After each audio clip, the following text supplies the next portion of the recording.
حديث نمبر 17.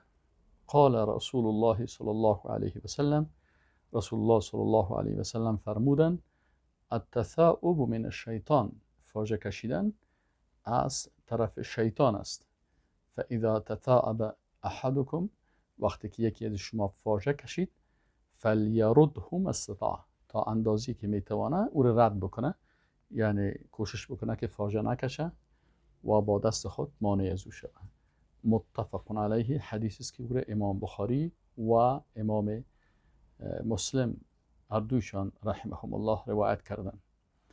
پس از این حدیث شریف ما شما درس میگیریم که انسان مسلمان باید از فاجعه که کار زشت است و از از جانب شیطان است، از فاجعه کشیدن انسان باید خودداری بکنه و اگر باز هم فاحشه سرش غلبه میکنه باید چی بکنه؟ مانع از او شود و دست خود به دهان خود بگیره. و السلام علیکم و رحمت الله.